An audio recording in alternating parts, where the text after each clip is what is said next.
Hermanos, me da mucho gusto estar con ustedes. Como una comunidad de creyentes estamos adorando a Dios. Sin embargo, corresponde también escuchar la palabra de Dios. Y como dice Santiago, no solamente se trata de escuchar la palabra de Dios, sino también ¿de qué? De llevarla a la práctica. Entonces no solamente es la teoría, sino también la acción. Sin embargo, hermanos, antes de que hagamos algo, antes de que edifiquemos o antes de que vayamos, tenemos que considerar lo que cuesta seguir a Cristo, como el pasaje que hemos leído. Voy entonces a compartir con ustedes, hermanos, en esta ocasión, un mensaje al que le he llamado como la alegría en la cruz. Un poco paradójico, un poco como si fuera contradictorio, ¿no? ¿Cómo es que puede haber alegría en la cruz? ¿Qué alegría pudo haber tenido Jesús cuando estuvo en la cruz? Efectivamente, hermanos, para Cristo no fue tan alegre el hecho de estar en la cruz. No fue nada bonito, como muchas veces decimos. Sin embargo, por el hecho de que Él estuvo en la cruz por nosotros y para nosotros, en el caso nuestro, sí es alegre la cruz.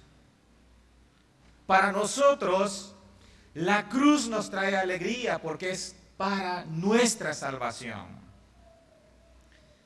Y en ese sentido vamos a pensar cuando hablamos sobre la alegría en la cruz o la alegría que trae la cruz. En una carretera.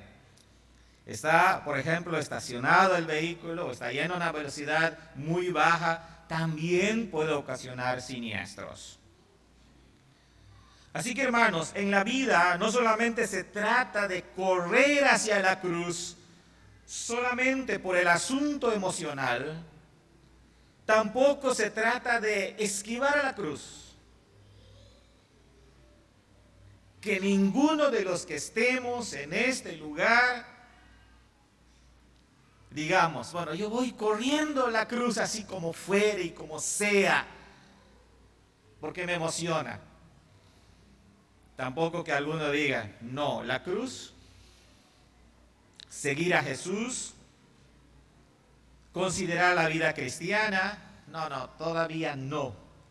No es el tiempo para mí.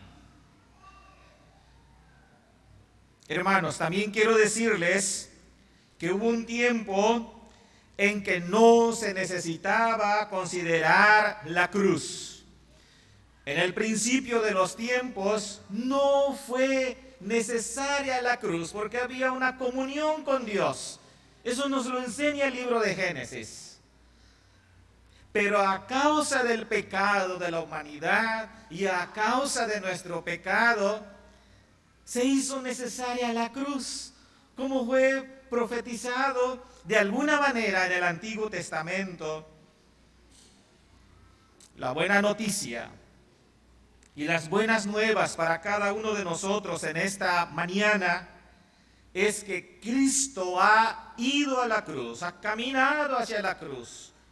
De principio a fin, Él como el Evangelio de manera absoluta vivió las penalidades de la cruz. Esa es la buena noticia para nosotros. Y llegará un tiempo, hermanos, en que ni siquiera estaremos pensando en la cruz, porque en la gloria solamente estaremos de nueva cuenta, como cuando en el libro de Génesis se habla una comunión gloriosa con nuestro Jesucristo. Es por eso que en la palabra de Dios, en Lucas capítulo 14, versículo 25 al 33, que es el pasaje que hemos leído, podemos considerar por lo menos 3 aspectos que nos van a ayudar para no ir solamente como fuera hacia la cruz, o como nosotros pensemos, o como nos digan que podría ser, sino que sea la luz de su palabra que nos ayude a entender cómo ha de vivirse este asunto cuando el Señor Jesucristo habla de lo que cuesta seguir a Cristo, o lo que podemos entender cuando leemos los versículos que están en esta porción bíblica. En primer término, tenemos, hermanos, que considerar qué es seguir a Cristo. Tenemos que considerar qué es seguir a Cristo. Basado en el versículo 26 y el versículo 27, podemos notar, por ejemplo, en el versículo 27 mismo, dice, si alguno viene a mí. Y cuando hablamos de esto, de si alguno viene a mí, es lo que estamos tomando en cuenta cuando en el versículo 27 mismo, en el versículo 26 dice, si alguno viene a mí y no aborrece a su padre y madre y mujer e hijos y hermanos y hermanas y aún también su propia vida, no puede ser mi discípulo. Esto está en el versículo 26, como acabamos de leer. ¿Qué tenemos que entender, hermanos, de estos versículos, de esta primera parte? Lo que entendemos en este versículo es que es necesario seguir a Cristo. Así comienza la enseñanza hablando a sus discípulos en esta ocasión. De todos los que estaban presentes, de toda la multitud que estaba presente en este momento histórico en el ministerio del Señor Jesucristo, como dice el versículo 25, había mucha gente. Sin embargo, es el desafío de Jesús a esta gente de que si quieren permanecer no solamente como multitudes, sino que de manera particular te conviertas en un seguidor de Jesús, entonces tenemos que pensar en las implicaciones. ¿Saben por qué, hermanos? Porque mucha gente sigue a sus gobernantes, pero el cristiano sigue a Jesucristo. Porque las multitudes siguen a los eruditos, por ejemplo, del humanismo, pero nosotros seguimos a Jesucristo. Porque las multitudes siguen acciones o las narrativas en las culturas antiguas. Por ejemplo, podemos decir, la gente sigue a Confucio. Algunas personas piensan con los ideales de estos personajes en el mundo. Se establece una cultura como la griega y algunos piensan como los griegos, pero nosotros seguimos a Jesucristo. Algunos piensan como algunos falsos maestros de la teología o de la Biblia, pero nosotros seguimos a Jesucristo. No tenemos que pensar fuera de lo que Jesús está enseñando. No tenemos que pensar cuando algunos nos hablan en nombre de la Biblia, sino tenemos que evaluar qué se está diciendo respecto a la Biblia. Por eso en Judas se habla de evaluar a los falsos maestros, ya desde los tiempos apostólicos. Entonces, hermanos, seguir a Jesucristo, cuando Él nos extiende la invitación, si alguno viene a mí. Ya, hermanos, desde en el Pentateuco, en Deuteronomio capítulo 5, versículo 33, según la NBI, nos dice, sigan por el camino que Dios les ha trazado a ustedes como una generación nueva, que si bien pecaron en el desierto, porque estamos hablando de Deuteronomio, Moisés les estaba hablando a una nueva generación, han salido de Egipto, han estado en el desierto y se están preparando para entrar a la tierra prometida, que es símbolo de nuestra comunión con Dios como cristianos hoy día. Entrar a la tierra prometida significa aquel consejo y aquella recomendación y aquella palabra de Dios dada a Israel por medio de Moisés, sigan por el camino. No en vano Jesús en su tiempo dijo en Juan 14:6, como dijo: yo soy el camino, la verdad y la vida. Nadie llega al Padre sino por mí. Cuando en el Antiguo Testamento se estaba hablando de sigan el camino, no solamente era un camino físico, sino también era la anticipación de que Cristo será el verdadero camino. Seguir a Jesús entonces, hermanos, también implica estar en el verdadero camino. Cuando hablamos de qué es seguir, cuando hablamos y queremos definir qué es seguir, entendemos un poco más qué es estar detrás de las huellas del Señor Jesucristo. Estar frente a Él para que nosotros como discípulos podamos aprender de Él, del modelo de vida que Él nos ha dejado. Hay tantos paradigmas en el mundo hoy día, cuando paradigmas son modelos de vida que presentan de repente en esta cultura, de repente por esta persona, de repente por este sistema educativo. Hay tantos modelos de vida que a veces hemos perdido de vista que somos seguidores del Señor Jesucristo.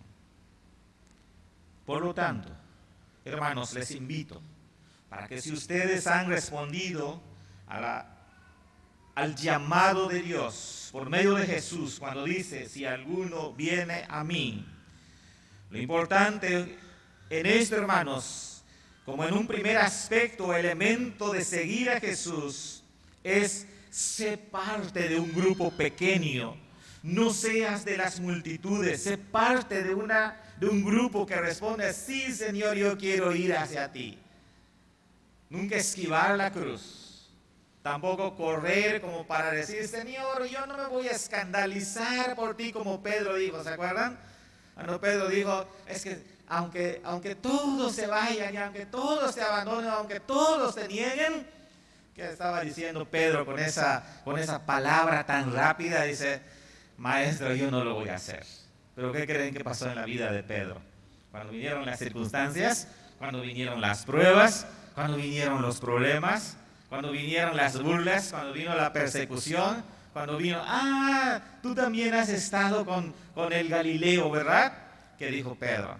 Con su palabra, con su boca, con lo que tenía en su corazón, negó a Jesucristo. Por eso no se trata de ir tan rápido. Se trata de considerar el costo de seguir a Cristo. Una vez que consideres el costo de seguir a Cristo, caminas con Él por la misma bendición o con la misma capacidad que Dios nos da. Por eso, hermanos, sé parte de un grupo pequeño, no de la multitud que dice somos seguidores de Cristo, sino sé parte de un grupo pequeño como los 12 discípulos, y dentro de los 12 discípulos también habían algunos que verdaderamente querían escuchar a Jesús más de cerca. Los dos estaban de repente por acá, ¿no? Pero habían 3 o habían otros que estaban atentos a lo que decía Jesús. No te conformes con ser parte de una multitud. Ve hacia los pies de Cristo, porque eso trae alegría, como dijimos al principio. Otro aspecto, hermanos, de seguir a Jesús es que tienes que dar testimonio que eres seguidor. No solamente es una idea, no solamente es una membresía, no solamente es la pertenencia. Un policía, por ejemplo, que nos diga, ¿saben qué? Yo estoy cuidando a la ciudad, pero si no lo está haciendo. Un maestro, por ejemplo, puede decir, yo doy clases, yo soy docente, pero si en verdad no lo está haciendo, Entonces, eso solamente es una palabra, solamente es palabrería. Dar testimonio de que somos seguidores. Que aunque el humanismo, aunque la humanidad hoy día está diciendo y expresando tantas voces en estos tiempos, nosotros perseveramos como Daniel en medio de una cultura babilónica, que todo el personal del palacio estaba en contra de Daniel. Daniel oraba a Dios porque sabía a quién estaba siguiendo, porque sabía quién era soberano, porque sabía que los reyes que estaban en Babilonia en ese tiempo no eran más que servidores del Dios soberano a quien Daniel estaba sirviendo.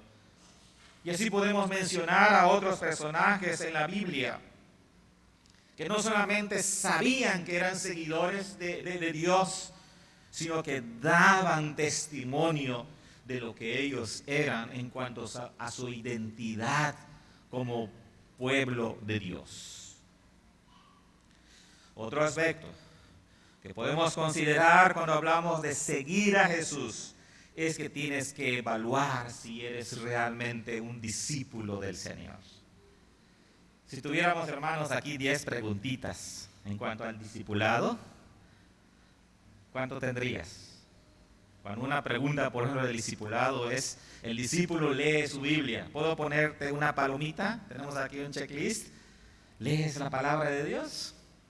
Pero si no lees la palabra de Dios ya tienes 9, ¿no? Otro podría ser, el discípulo ora. Y nos referimos a la oración litúrgica dentro de un culto. Eso es sumamente correcto, como lo hemos hecho en esta mañana. Hemos orado. Pero nos referimos a la oración del creyente ante las circunstancias de las 24 horas en un día cotidiano. Podemos ponerte una palomita o una tacha, como decimos, ¿no? Entonces ya tienes 8, ¿no? Otro aspecto, otro criterio a lo mejor del discipulado es, ¿eres obediente a la gran comisión o estás escondido? Acuérdense lo que Jesús enseñó, que nadie enciende una lámpara y luego la pone debajo de un almud, o que tenga esa lámpara a escondidas. Pero muchas veces así somos ante la oscuridad que hay afuera. Estamos tan escondidos y entonces no eres obediente a la gran comisión. Entonces ya tendrías 7, ¿no? ¿Y qué pasó? Por eso, hermanos, es importante, evalúa si eres un discípulo del Señor Jesucristo o no. Evalúa tu vida. Verifica tu corazón en esta mañana. Pídele perdón a Dios si de verdad solamente eres un seguidor de nombre, nominalista, que lo tienes solamente como una manera de pensar, pero no hay más en el fondo. Y puedes ser confundido si estás yendo incluso de la mano con el mundo después de un momento de estar en la iglesia. Ser seguidor. Solamente Cristo nos capacita para estar como un verdadero seguidor de nuestro Señor Jesucristo. En segundo lugar, hermanos, no solamente tenemos que considerar seguir a Jesús, también tenemos que considerar que estamos edificando el reino de Dios. A partir del versículo 28 al versículo 30 se nos habla de esta manera, porque ¿quién de vosotros, queriendo edificar una torre? El Señor Jesucristo acababa de hablar de ser seguidor. Pero a continuación dice, porque ¿quién de vosotros, queriendo edificar una torre? ¿Qué tiene que ver una torre aquí en el discipulado? Lo que tiene que ver esta edificación o esta construcción tiene que ver con considerar el costo del discipulado, el costo de seguir a Jesucristo. Por eso a partir del versículo 28 al verso 30 tenemos el enfoque de Jesús hablando sobre la edificación. El mismo versículo 28 nos va diciendo que si alguien dice queriendo edificar. Hermanos, en esta vida muchos edifican, muchos construyen edificios. Los jóvenes se casan, por ejemplo, y quieren un departamento donde vivir, un hogar, una casa. Algunas personas tienen una vivienda, una residencia y están pensando en el futuro. Eso es correcto. Porque debiéramos tener un patrimonio durante nuestro peregrinaje en esta tierra, pero no más. No se trata de acumular riquezas. Se trata de ser, como ya vimos en primer término, de seguir a Jesús. Y en segundo término, edificar lo que más importa en nuestra vida. Y como estaba yo diciendo, algunas personas les importa más edificar lo material. Pero lo que menos está haciendo en su vida, lo que está ausente en su vida, es la edificación sobre la roca que es Cristo Jesús.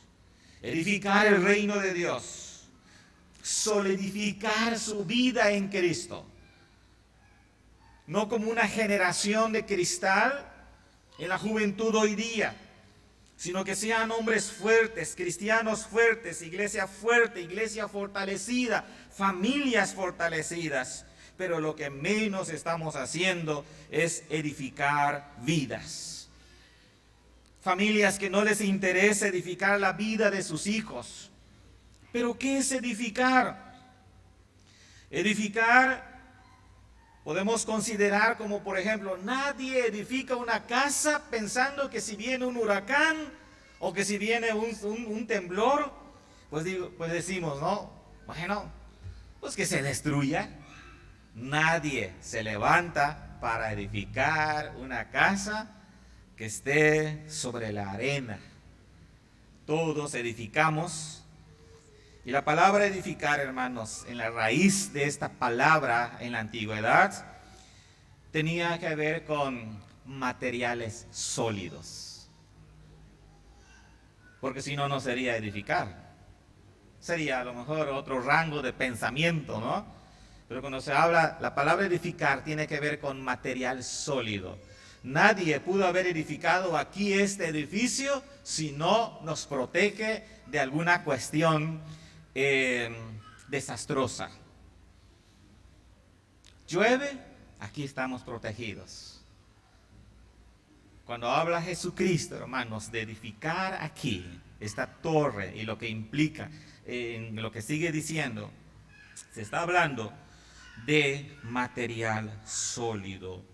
En Efesios capítulo 4, versículo 12, cuando el apóstol Pablo estaba hablando del gran tema de la iglesia, porque eso es lo que es Efesios, Pablo va disertando sobre la iglesia. Y en Efesios 4:12 se habla de la edificación del cuerpo de Cristo, que es la iglesia misma. Por lo tanto, como ya dije, si edificar implica tener materiales resistentes, entonces, hermanos, implica que para edificar el reino de Dios en esta tierra, también tenemos que considerar ocupar nuestro tiempo para ese reino. Lo que menos está haciendo la gente hoy día que pertenece a la iglesia es dedicar su tiempo.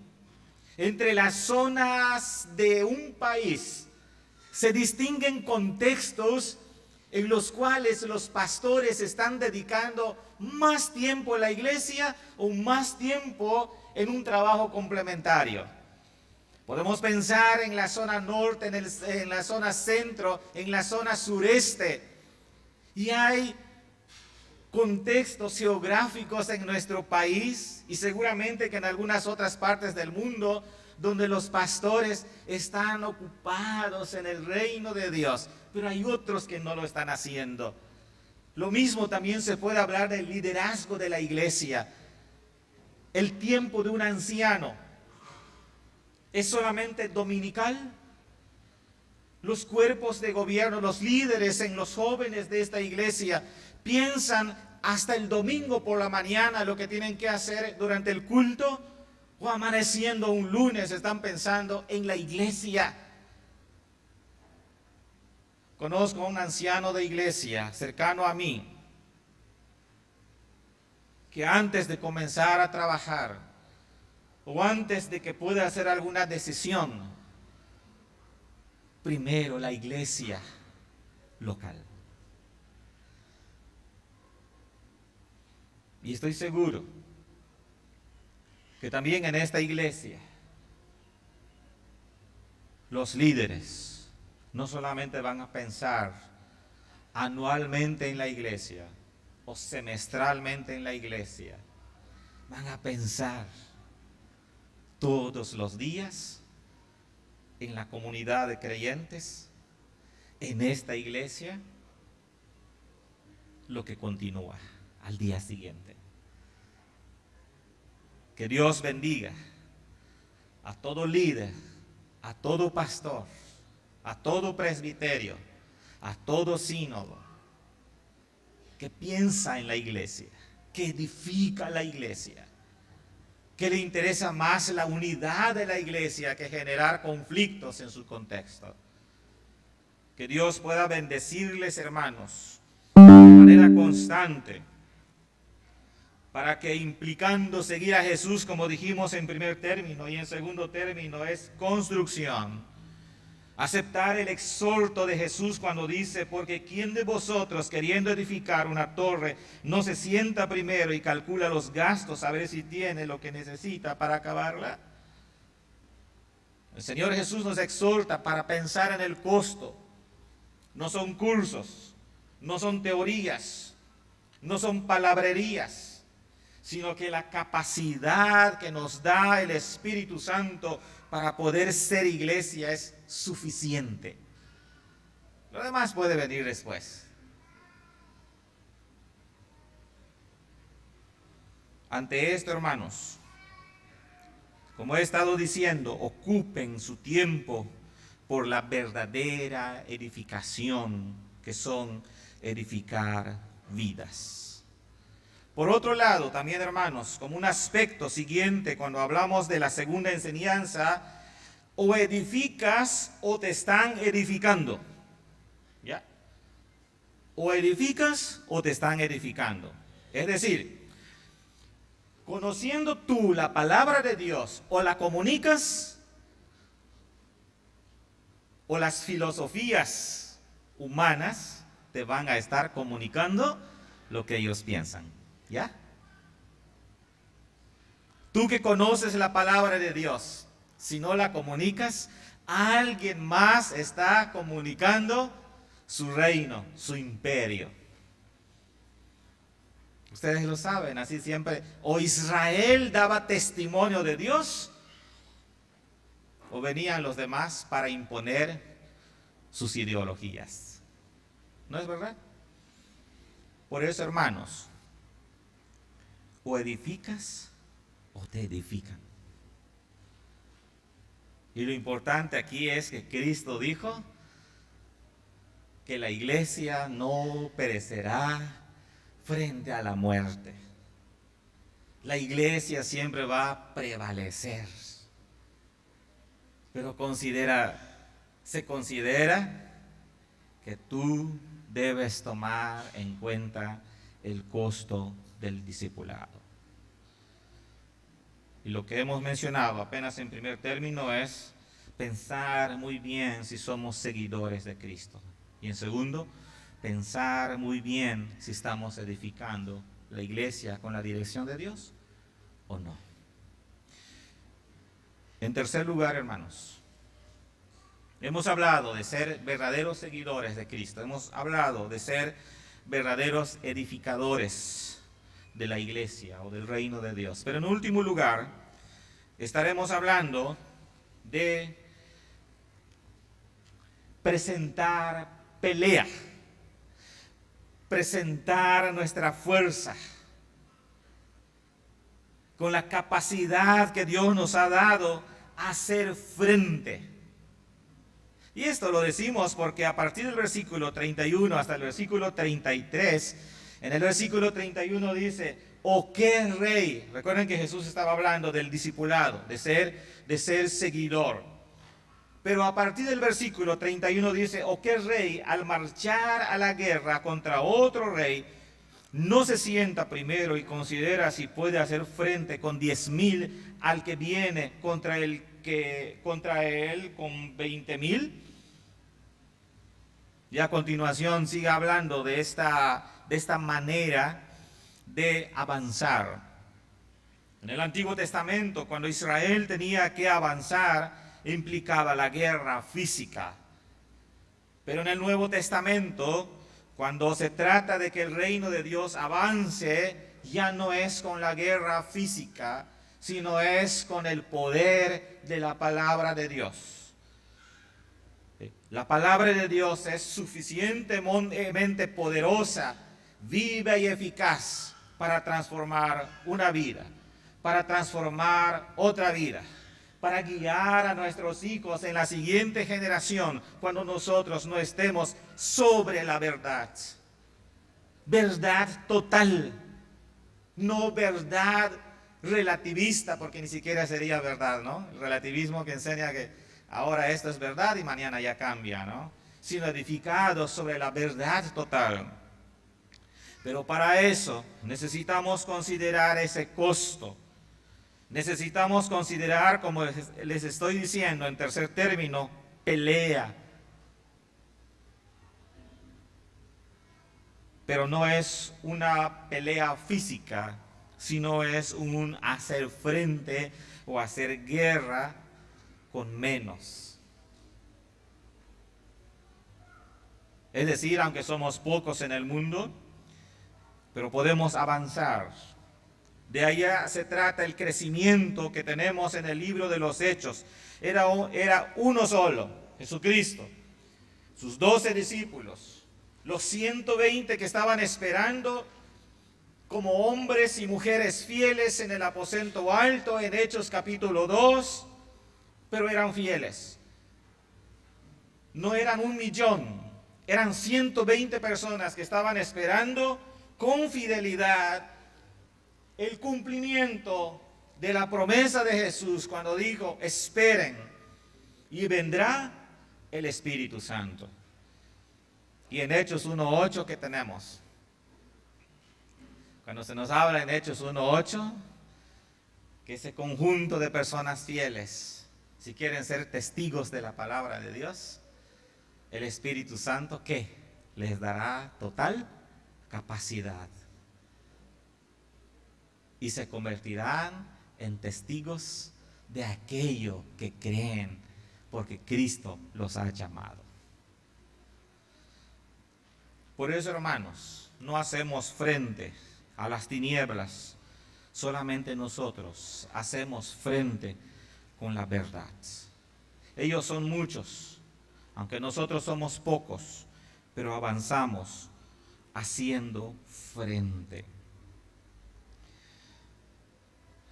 Para que podamos seguir, hermanos, a Jesucristo, para que podamos presentar pelea, tenemos que renunciar a todo. O eres alguien que renuncia a todo, o eres alguien que sigue cargando una mochila o una caja diciendo esto no lo quiero dejar. O renuncias a todo, eres o no eres. El Señor mira nuestros corazones. Que aunque hay personas que dijeron ser seguidores de Jesús, Jesús miraba su corazón. Porque Dios no ve lo que el hombre ve, sino que Él mira el corazón de cada uno de nosotros. Un soldado no va a la guerra sin sus armas. Un soldado va a la guerra con sus armas. ¿Quién le da las armas? o un soldado que va a pelear, o una persona que va a defender a su familia del ladrón. En diferentes contextos podemos mencionarlo. Una persona que quiere hacer frente a alguna situación no va diciendo, aquí hágame lo que quieran, ¿no? O sea, no se trata así, sino se trata de prepararse. En Romanos capítulo 13, versículo 12 al 14, se nos habla de una analogía o de un ejemplo cuando dice, vistámonos con las armas de ¿qué? Si usted lo tiene rápidamente, Romanos capítulo 13, versículos 12 al 14, una frase que tenemos allá, vistámonos con las armas de ¿qué? De la luz, ¿no? Vistámonos con las armas de la luz. Y vestirse no solamente que va a suceder de manera automática, ¿no? O sea, vestirse significa que seleccionas la prenda, todos los accesorios que corresponden y te vistes, ¿no? Y aquí se habla de armas de una manera metafórica. Entonces, hermanos, también en Efesios se nos habla de la armadura de la fe. Y se nos habla de algunos elementos diciendo, bueno, pues tienes, una vez que sea la armadura de manera completa, ya estás listo para presentar o para hacer frente. Antes no. Yo no sé, hermanos, el contexto del estado de Tabasco. Puedo conocer un poco, porque también soy del sureste. Yo soy de la península de Yucatán. Y cuando hablamos de hacer frente, tenemos que considerar contra quién estamos peleando. Antiguamente, hermanos, en el sureste, al menos en mi contexto, al pueblo evangélico se les conocía como el pueblo del libro. Quiero presentarlo un poco gráfico, ¿no? El creyente, cuando estaba yendo hacia el templo, tenía su Biblia. Hoy, ¿cómo llegan los hermanos? Hoy, ¿cómo llegan? Con el celular. Es verdad que algunos van a argumentar, bueno, es que ahí está la palabra de Dios, ¿no? ¿No así nos van a decir los jóvenes? ¿No? ¿Ah? Tienen en su tablet. Hoy no traje mi tablet, aquí está la Biblia. Yo prefiero la Biblia impresa. En algún momento también uso la tablet, ¿no? Sin embargo, lo que estoy haciendo énfasis, hermanos, es que muchas veces hemos abandonado este libro.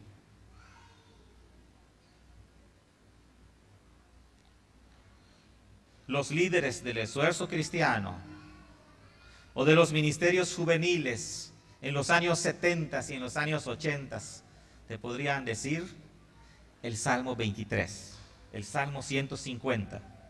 No sé si hay alguno que aquí fue un líder en los 70 o en los 80. Dígame el Salmo 121 de memoria. ¿No? No tenían que decirlo ahora, pero estoy solamente haciendo pensar, ¿no?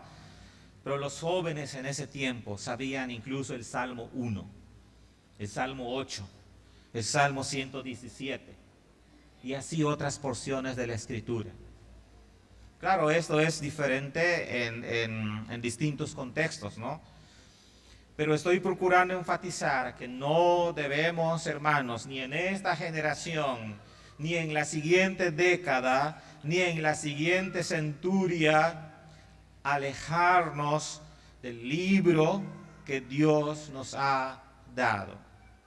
Nunca, como le dijeron a Josué por Moisés, nunca se aparte de tu boca este libro de la ley. Tenemos que ser conocidos como el pueblo del libro para que podamos hacer frente a quien haya que hacer frente.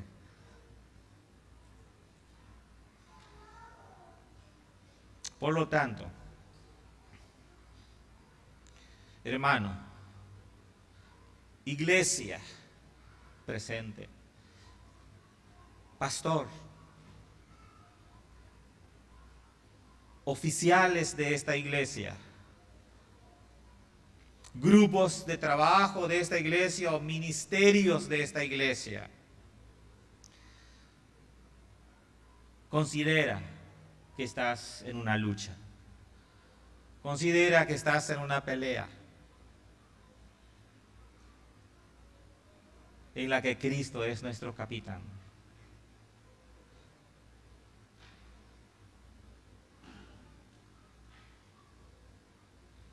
¿Se acuerdan ustedes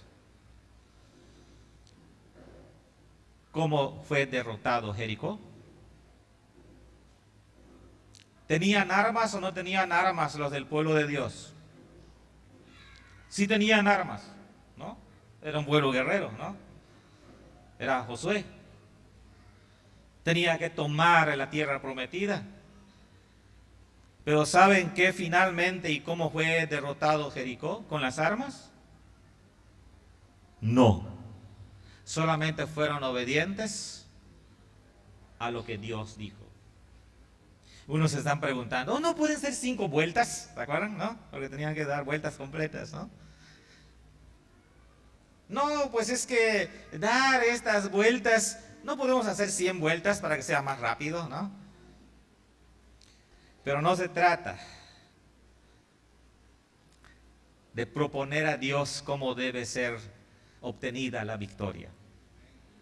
Se trata de obedecer a Dios. Se trata de fidelidad a Dios. Así que, hermanos, Jericó fue tomado solamente confiando en el Señor. Lo mismo sucede en nuestros tiempos, pero tienes que considerar tu lucha, tienes que considerar el campo de batalla, porque son contra principados y potestades, es decir, la influencia maligna que hay, según Génesis capítulo 3, de la traición cósmica que sucedió desde la serpiente antigua. Eso es lo que impera en el mundo hoy día. Somos luz porque Él es luz. Él dijo, yo soy la luz del mundo.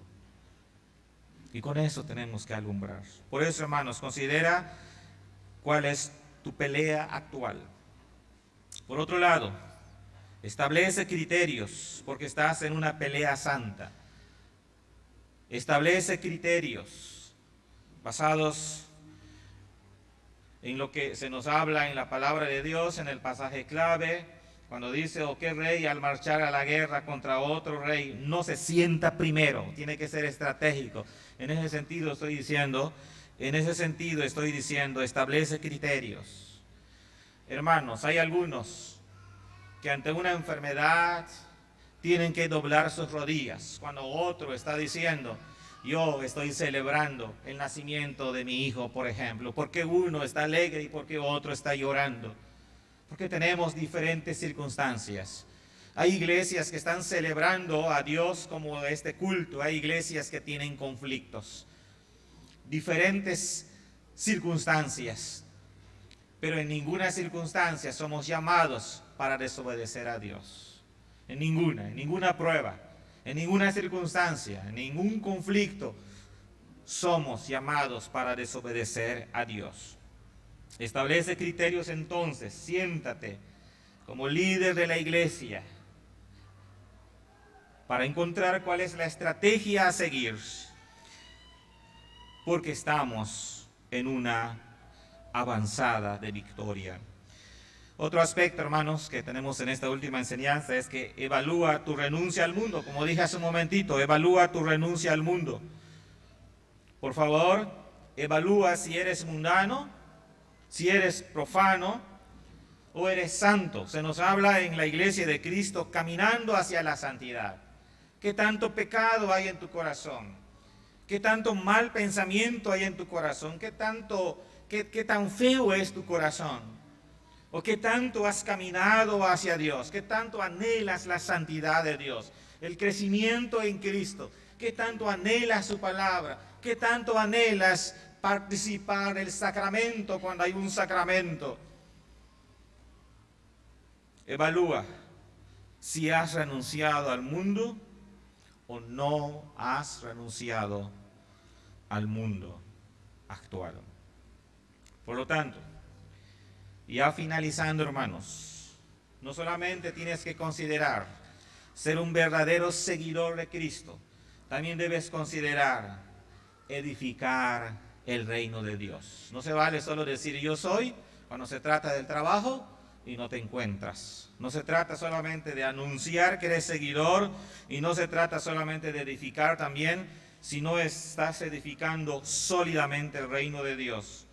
Y cuando haya que defenderse, de hecho la construcción misma que hacemos, como en la antigüedad, los fuertes, ¿no? Es decir, donde se establecen como un campamento de batalla, sirve para la defensa ante nuestros enemigos. Por eso hemos hablado en tercer término de pelea en la avanzada, en la que Cristo es y ya es victorioso. Finalizo con el siguiente pensamiento. Hay un pastor, compañero mío, que ha escrito un libro muy sencillo de discipulado, unas 8 o 9 lecciones. Y en la portada de este libro está pues un gráfico, o sea, la figura, una presentación. Y como es un libro de discipulado, en la primera imagen hay una persona muy pequeña, estamos hablando de imagen, ¿no? Sí, muy pequeñita. Al fondo, hacia la derecha, está una cruz muy grande. Aquí una persona, pero esa persona tiene una mochila en su espalda. ¿Qué significa esa mochila? Significa y representa ya su pecado. Pero a la vez hay otra imagen de esa misma figura, esa misma persona, como un segundo, un poco más grande, como que se ve más panorámico, ¿no? Y la cruz todavía seguía aquí con una imagen más alta. Sin embargo, en una tercera posición, porque estamos hablando del discipulado, ¿no? Personas que van aprendiendo de la persona de Cristo y van cambiando sus vidas. Ya no tiene el pecado en su espalda, es una representación, ¿no? Ya no tiene el pecado en su espalda y ya está más cercano a la persona de Cristo Jesús. Que Dios pueda fortalecer la vida de cada uno de ustedes para que cada vez más estemos cerca o estar en Cristo Jesús en esta iglesia. Que Dios les bendiga, hermanos.